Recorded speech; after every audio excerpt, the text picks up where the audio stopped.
Coming back to the discussion about alcohol, which is one that you tried to interject with Bert on, I think your episode that you released last year, back end of last summer, I think that really opened a lot of people's eyes to some of the risks of alcohol. I've been kind of flying the flag of it as a tool for productivity for quite a while. To avoid alcohol. Yeah, that I think when entirely, or do you drink at all? I've brought it back into my life now, but I did 6 months sober 3 times and then 1,000 days without alcohol too.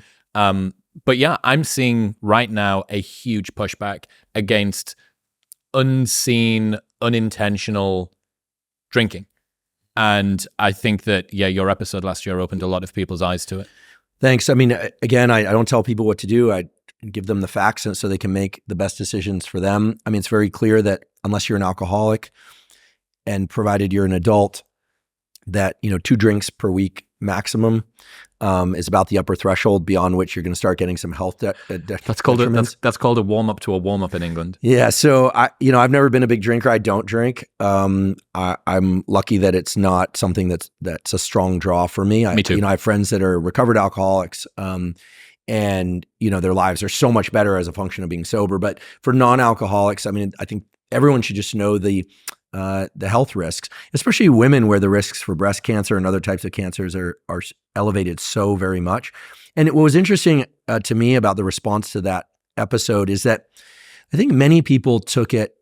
The impression I got was that many people took it as permission to finally stop drinking or drink less because they didn't enjoy drinking. And as you beautifully put out on social media, drinking is one of the few activities that if you don't partake, people assume or accuse you of having a problem. And it's just wild. I mean, like, why would that be? And I think it also once actually I was out to dinner with a colleague years ago and I declined drinking that evening. I was just talking to the visiting speaker and she said, God, that's so boring. And I thought, well, first of all, I don't have a problem saying what's on my mind without alcohol, right? I don't have a excessive GABAergic inhibition. So I'll say what I want to say, as best I can. But, I think drinkers don't like people who don't drink because it takes the fun out of it for them.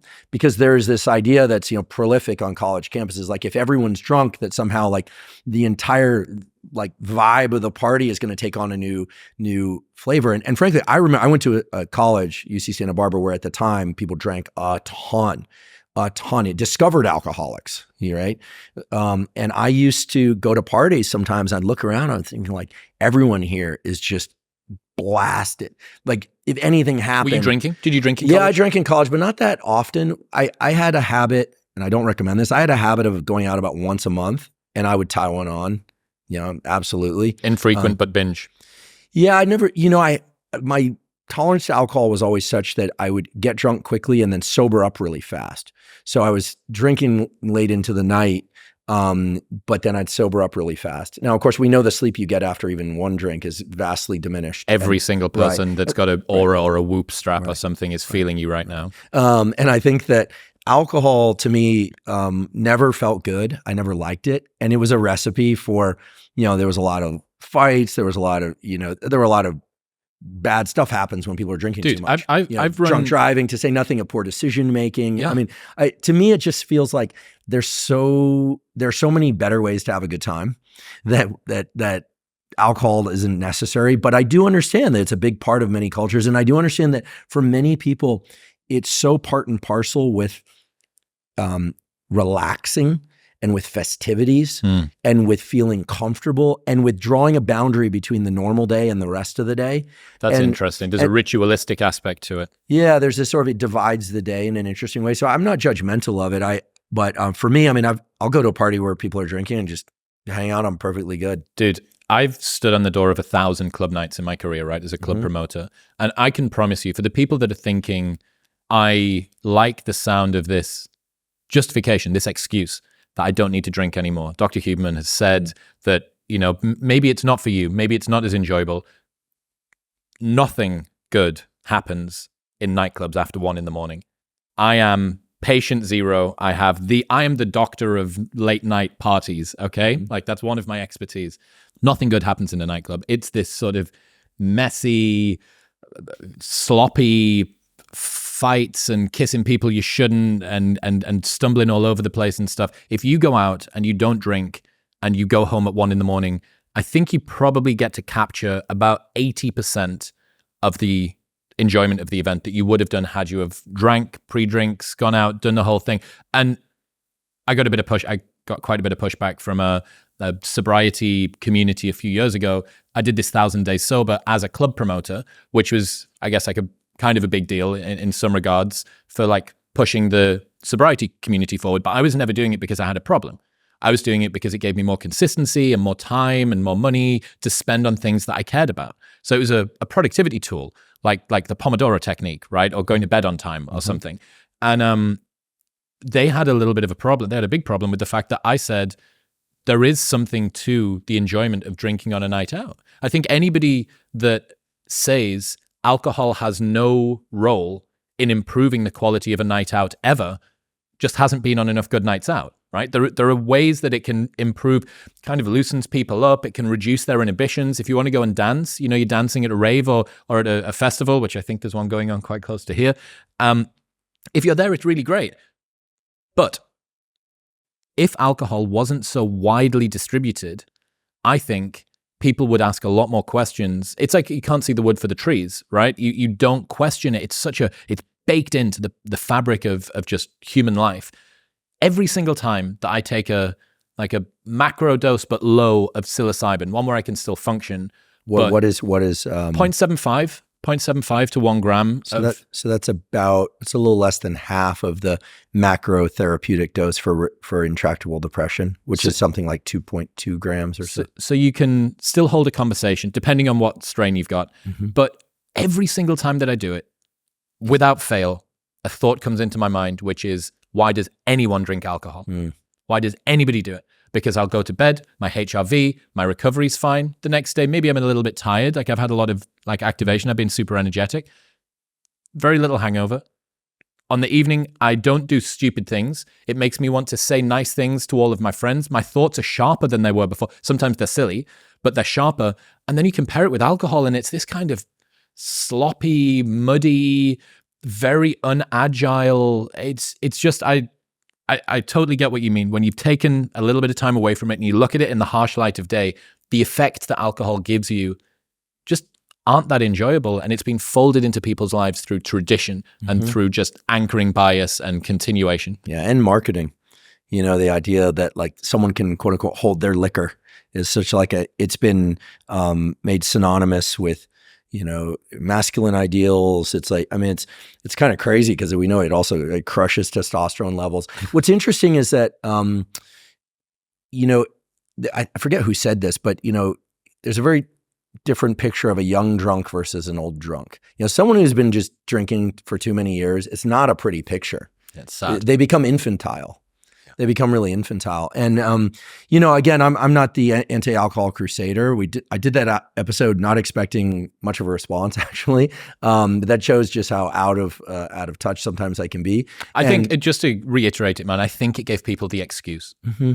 What you did is you gave people the justification. You legitimized them. It's like the best books tell you something that you already know. It was like lots of people always had an idea. I probably shouldn't be drinking. Maybe I don't enjoy it that much. Maybe these aren't my friends. They're just my drinking partners. Maybe I don't like the way that I feel the next day. Maybe my life could be better if I stopped drinking. There's the justification. Well, I'm happy to hear that for those folks, now that the information is out there. I was accused several times on Twitter /X of taking all the fun out of parties at least in the Bay Area. But I'll tell you, I grew up in the Bay Area. The good parties ended a long time ago. But they still exist. I think they're, and when I say other ways to have fun, I don't mean like, everyone should sit around and do math or read neuroscience, although for me that's fun. I think in a broader sense, I think there's a shift nowadays that people really think about, how to engage socially in ways that are interesting.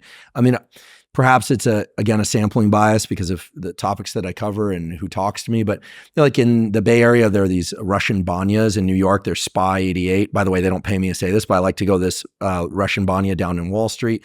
You go there and, got hot saunas and cold plunge, and people are, young people are there enjoying themselves. And they actually serve alcohol. So sometimes they'll do like little gimlets of vodka or something there. And so, people sometimes that's part of the The tradition. most Russian thing that I can think of. Shot of vodka whilst hot. Right. So that, and they've got theories as to how that can help. And listen, I think some of those traditions can really be wonderful.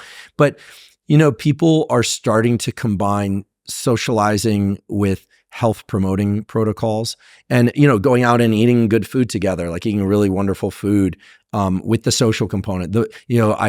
I'll go into the grave talking about getting morning sunlight, something that maybe we should talk a little bit more about. And as people roll their eyes, I'll just say there's this incredible study now just out in Nature Mental Health published about that has 85,000 subjects showing that the ratio of getting a lot of sunlight during the day to getting minimal artificial light exposure at night, it really sets the tone of your overall system and is associated with brain and body, that is, and is associated with better mental health outcomes across the board. And the inverse, right? If you're getting too much artificial light at night or not enough sunlight or both, is associated with everything bad, elevate depression, anxiety, et cetera. Now, I do believe people should get out and have a good time. Don't avoid the bright lights of a city or a club. Yep. Have a great time, like dancing, socializing. Those are great reasons to stay up too late Yep. and get minimal sleep or sleep in the next day. Great reasons. So every once in a while, sure, 10, 20% of your life, you're going to do that. And you're probably some percentage of time is also going to be raising kids. So you're up because you have to keep them alive, which is important to our species. So thank you. But I think people forget that, yes, you can go outside and get morning sunlight, and which I highly recommend. People do that as most people know, but so many benefits on mood and mental health and improved sleep that and it's completely zero cost, but I often get accused of, okay, well, but what if you have kids? Like, how do you do this? Well, you take the kids with you because guess what? They need it too. You take them outside, you eat breakfast outside, or at least facing a window indoors. It's not going to be as good as having the window open or being outdoors. But even if the sun's on the other side of your apartment building, these things have an outsized positive effect on health. And I'll wager both upper limbs anyway, that many, many, many of the mental health issues that we see nowadays in young people and in adults is the consequence of disrupted circadian rhythms because of a lot of time in a two-dimensional screen space, which I'm not condemning. I spend time on and put out most of my content on social media and YouTube, Apple, Spotify, right? And in addition to that, the lights are too bright at night and they're not getting enough sunlight during the day. And an important thing to understand about our circadian /health, circadian system and health is that in the morning and throughout the day, your eyes are less sensitive to light and you need more of it in order to get what you need, okay, broadly speaking. And at night, your eyes are far more sensitive to artificial lighting, and you need far less of it in order to disrupt your circadian system in bad ways, disrupt your mental health. Now, does that mean you have to walk around with sunglasses at night and dim all the lights in your house? Well, no, but you could afford to dim them a little bit. You could afford to switch to the red light function on your phone. There's actually a triple click red light function on every phone that maybe I'll pass the throughput of what to do to your phone. Which allows you to accessibility functions on iPhone. Yeah, I think on mine iPhone, goes to grayscale when I do that. Yeah, you can. Yeah, so you can have it switch to grayscale or to purely red. Eliminate the blues. A trick that my friend Rick Rubin taught me. I was like, oh, this is great. You don't necessarily have to purchase blue blocker glasses or anything like that. We'll get back to talking to Andrew in 1 minute, but first, I need to tell you about AG1. AG1 is a product that I've been using every single day for over 3 years now. Dr. Huberman himself is a massive fan because it is the most comprehensive foundational daily nutrition supplement on the market. My digestion is so much better since I've started using AG1, and I genuinely can't remember what life used to be like, but when I stop using it, I do not like the way that my body feels. Since 2010, AG1 has led the foundational nutrition revolution, continually refining their formula to create better, smarter ways to elevate your health. AG1 is the supplement I trust to provide the support that my body needs every single day, and that's why they've been a partner for so long. If you want to take ownership of your health, it starts with AG1. You can get all of this with your first purchase, a free year's supply of vitamin D, 5 free travel packs, free pots, shakers, and that 90-day money-back guarantee by going to the link in the description below or heading to drinkag1.com/wisdom. That's drinkag1.com/wisdom. Thank you very much for tuning in. If you enjoyed that clip with Dr. Huberman, you will love the 3-hour episode that you can watch right here. Go on. Press it.